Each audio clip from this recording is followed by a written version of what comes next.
interested in what you're doing or joining my team. Only 50% are happy with what they are doing. There's also, you can, the latest of LinkedIn, what is the latest features of LinkedIn, etc., through their blog. So check their blog to know all the latest information. So this is, I believe, yesterday before. What's in there? All right, they might have won an award, or we might be an alumni, or we might be worked for the same company 10 years ago or 5 years ago. How many times have you received such kind of invitations? It's so rare. And if you be proactive and send a thank you letter, you will be remembered.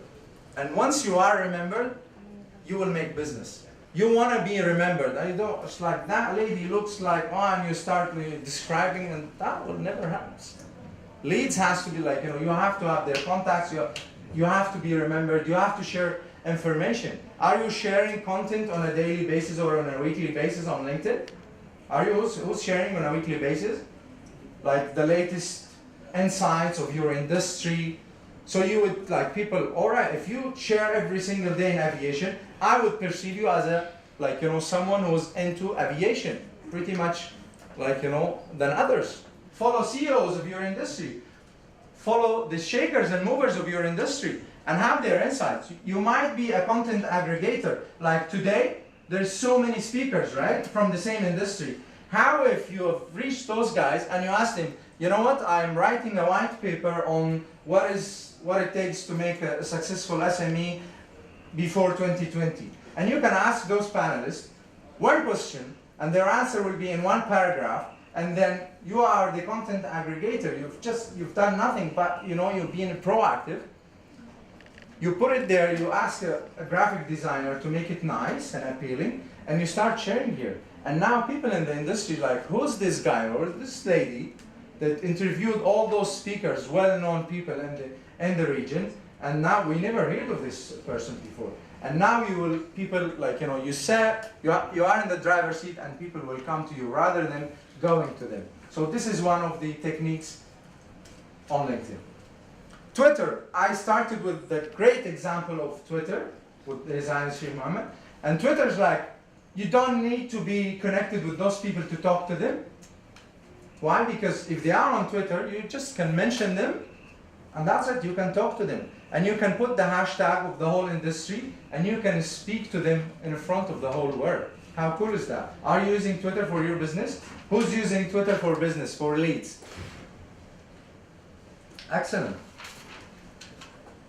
So when Twitter started, it's what? 140 letters is going to be my message? Or it's I really hate it, I forgot my password, then I started another one, and then now I'm big time on Twitter, and I would love to share what I'm doing on Twitter.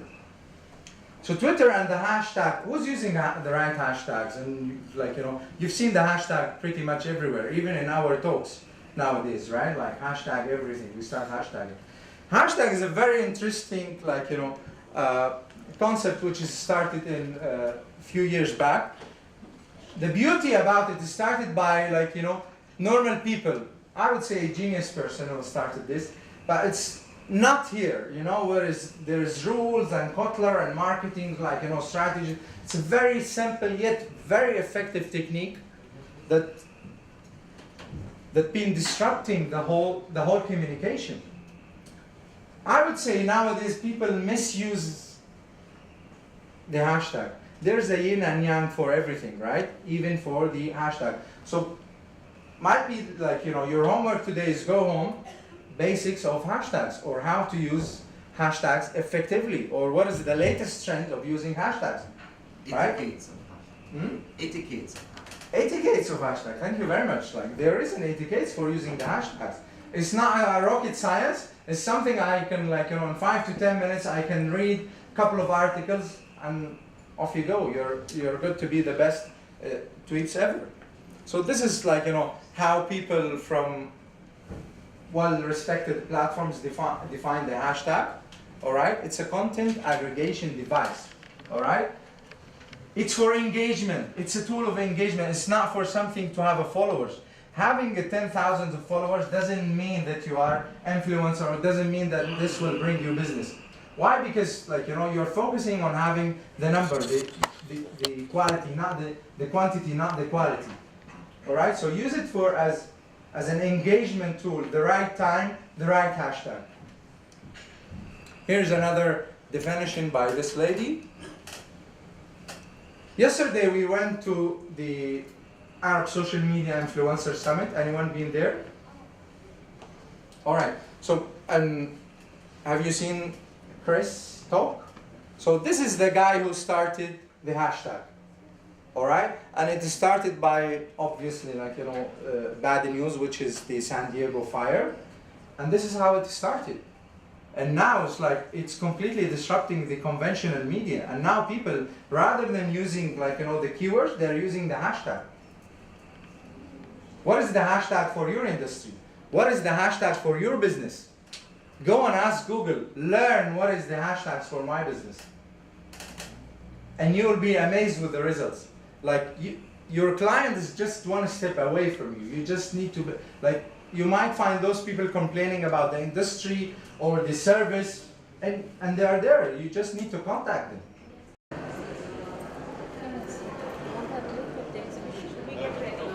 No, I want to go and get a seat, otherwise you will not find seats. No, I think we should line up before we get Sure. Last year we could not find a seat.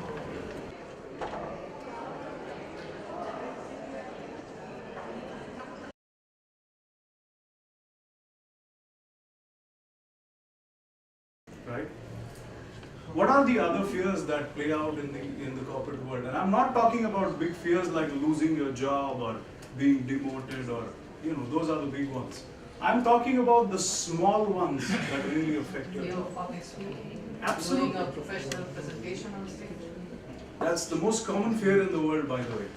People think it's the fear of spiders and snakes, but it's the fear of public speaking. I get more clients with fear of public speaking than I get with fear of snakes. Or fear of wives and husbands. So then what are we talking about? Let me decode fear for you. There are 4 things I want to tell you. All fears are learnt. Yes, you have to learn how to be afraid of something. There are only 2 exceptions to this. Whenever you look at an infant, the infant comes out of the mother's womb with just 2 fears. The fear of falling and the fear of loud noises.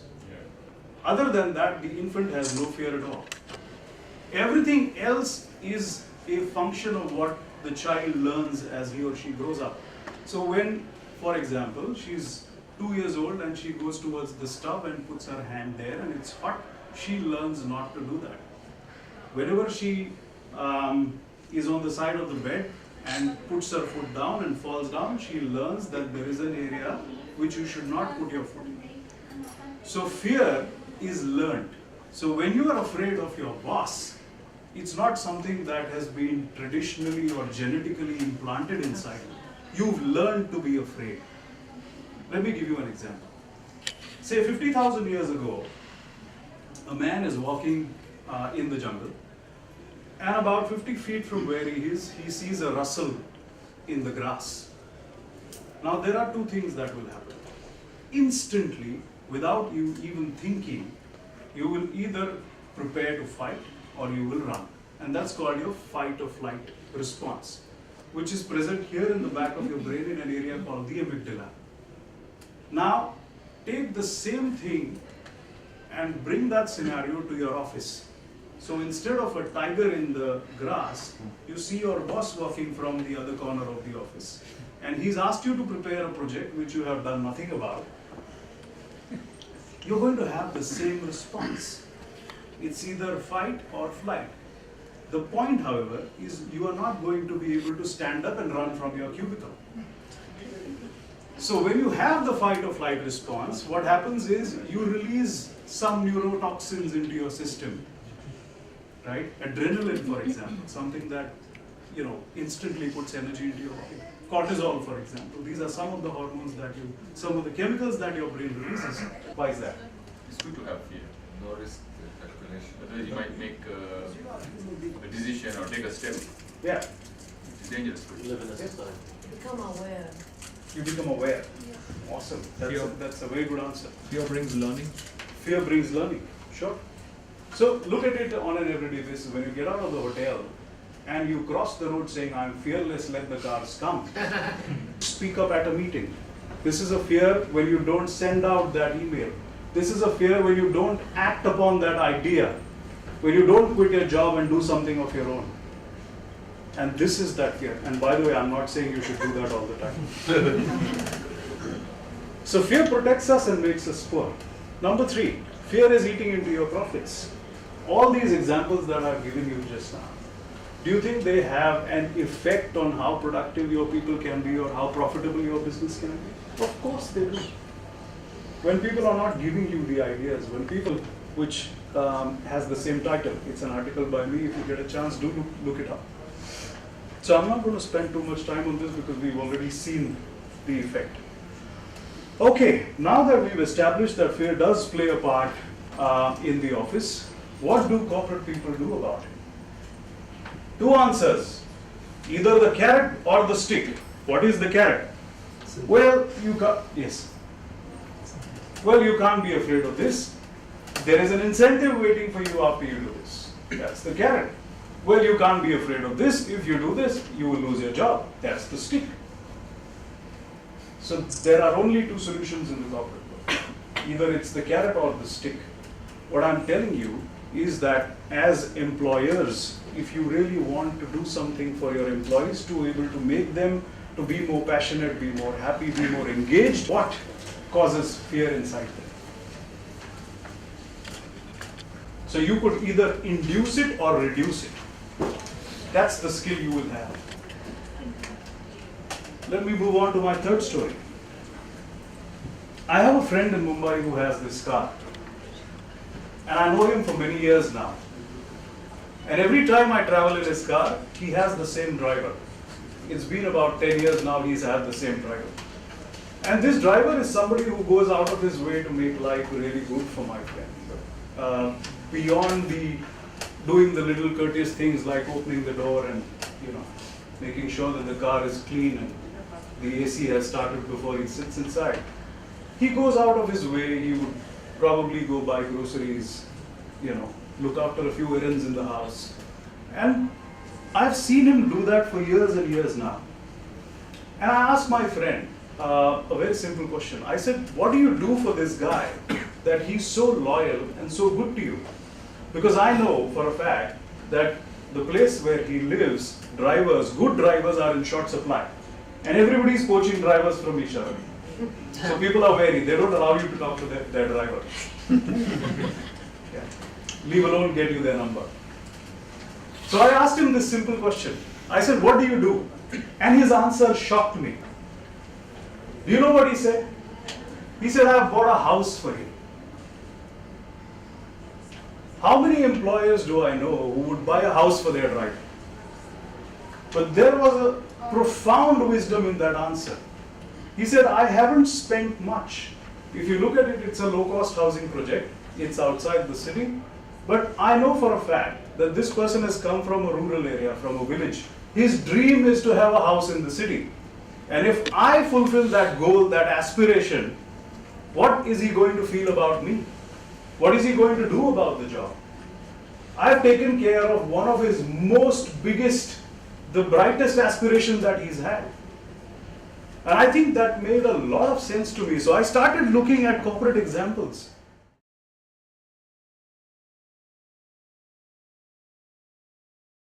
So every country has an advantage that it can create for certain products. Getting IT services, for example, there are some countries that can do it more efficiently. Let's say, for example, traditionally, if you think about safety or car safety, which countries do you think about? Sweden, Scandinavia, right? Yeah. Germany as well, yeah. So every country, every region of the world, they specialize in something usually, and they can do it more efficiently than anybody else. So you should just give every country something to do, and you get your services and products from the right place. All right. Dubai might be suitable for things that are not best in other places, but also the opposite is true. Because Dubai, as I said, it has a high cost of living in some areas, and there are certain things that cannot be done here efficiently. Okay. Okay, so let's talk briefly about selection techniques. So how do you select, let's say if you're going to hire a virtual employee or a freelancer or something like this. How do you select that person? The best way to go about it is not the traditional HR way. You don't have a normal interview like you used to in the past, like a competency-based interview. Tell me about your past, tell me an example of what you've done this and this and this. The best and fastest way is just ask for a work sample. Okay? Give them a task, test them with it, and ask them to complete the task, and also check their past portfolio of work. Because this is really what tells you what they're capable of doing, right? And when you're managing a virtual network, you don't really care that much about the cultural fit and these kind of things, because people are not sitting together in the same place. Usually companies have a company culture, and when you're hiring someone, you need to worry about, is this person going to fit in my company culture, right? In this case, you don't really have a culture, you have more of a team culture. Obviously, the team has to communicate well, they have to communicate well with you, but at the same time, they can really have their own work style, they can wake up in the middle of the night, finish their work, it's up to them, as long as they're producing the right quality and they have the right attitude towards the work. Okay? So that's a brief about how to select them.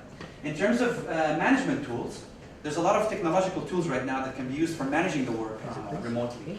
For example, you can use team communication tools like Basecamp and things like that. You can use video networking, and obviously Skype and all kinds of communication now. It's very easy. There's a lot of messaging platforms and things. You can actually, there are platforms right now that measure accurately all of the work output, the time spent doing the work, and everything. So you'll get daily reports showing exactly how your work is being managed and how it's being done. You don't have to sit up all night worrying about your staff doing things or not doing things. Okay? And the world is in fact changing, because if you look at this chart right now, this blue chart, which is still obviously still the majority, it represents the traditional work in the office. Okay? The red one represents now